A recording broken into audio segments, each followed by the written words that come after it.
Welcome back. We're still talking about the 2018 budget proposal. Mr. Fashua, the 8.6 trillion, that's about $25 billion. That's what's being proposed for 2018. In your opinion, do you see any difference in our budgetary, in our planning and future proposals as we go forward based on this and weighing it against the 2017 budget and the plans already proposed? Okay, thank you very much for the question. Well, I don't. In short, as has already been said earlier on, only 450 billion out of the 2.4 trillion capital budget has been released for the year.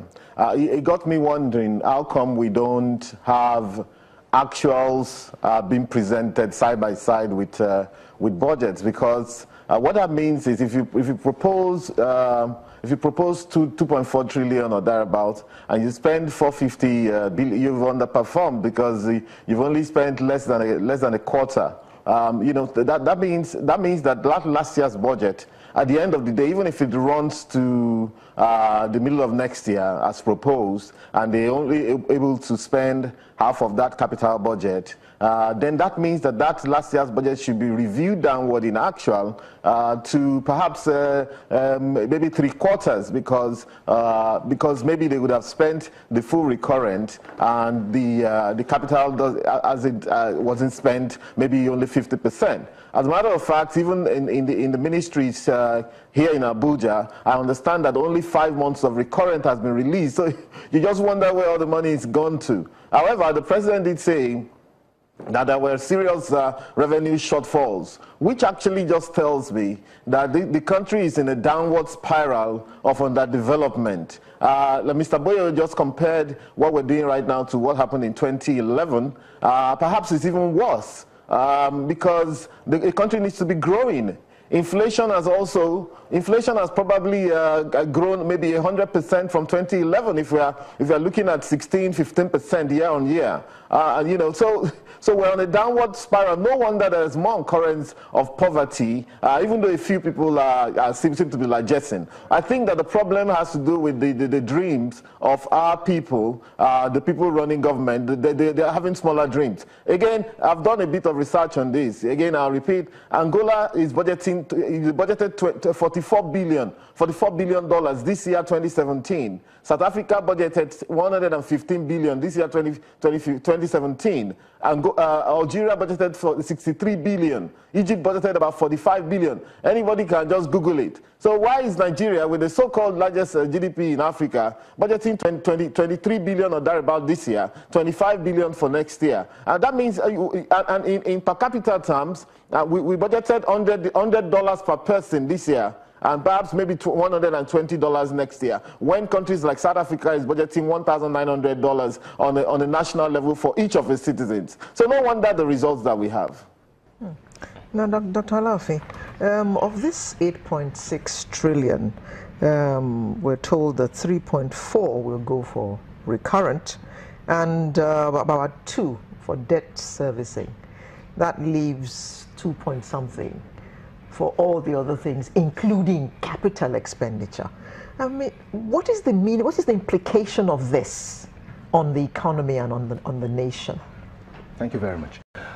With 3.4 budgeted for recurrent expenditure out of a budget of 8.6, already places you in a situation where most of your money, the bulk of your money, is meant to take is out of the cycle that would bring development, bring all the things that people are asking for. Now, out of that 3.4, you know that if you look at the performance of last year's budget, there's still a whole lot that hasn't been done. There's a lot of deficit. There's lots of agreements the federal government had to go into during the year to quell some of the strikes. They all have to do with outstanding payments. this current budget of 3.4 is not going to be, if we go by history, it's not going to be fully funded, it's not going to be the performance, it's not going to be on time. So what we have is a situation where the deficits that you're carrying on the recurrent side will likely even grow further because of all the agreements that you have to do. You have agreements with lecturers, with medical doctors, different groups of people like that. So that's one issue on one side. The second element that actually makes it worrisome is the fact that the debt burden is growing. And year on year, yes, there was a nominal reduction in the deficit plan for this year, but that reduction really means nothing. It doesn't offer anything. So what it means is your capacity to even spend whatever little you get eventually is going to be reduced because your debt service is mandatory. You have to, especially the foreign component of it. So by the time you do take out all of that, your capacity to fund the economy will not, there's no indication in what we have seen in the numbers for this year as well as last year or what's projected for 2018 that we are going to be in a position to spend more in the areas that matter. Spend more, but we have to have the more to be able to spend it. So what plans are we making to actually fund the budget, Mr. Boyo? The President indicated that we would expect more from non-oil sources. But you know, that is not a new expectation. We've had that on several occasions. But that also worries me because if in view of past experience, they had these wonderful expectations, non-oil revenue would expand and and it doesn't happen, it probably means it won't also happen this year. Because the reality, of course, is that it is not the budget that actually drives the economy, as most people are made to believe. I have just indicated that you are only spending 24 billion government expenditure, only 6 billion or so would be actually capital expenditure. The total country, we're talking of a gross domestic product of over 400 billion. So you can see the component of 20 is very small. It is the private sector that has the role to drive the economy. And for that purpose, the private sector has infinitely elastic capital available if government policies are in place.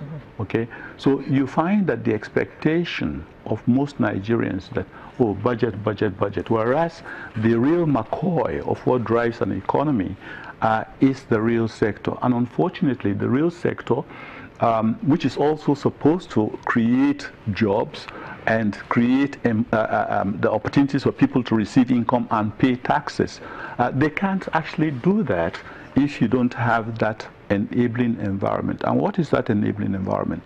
It means that first of all, people must be able to still buy food.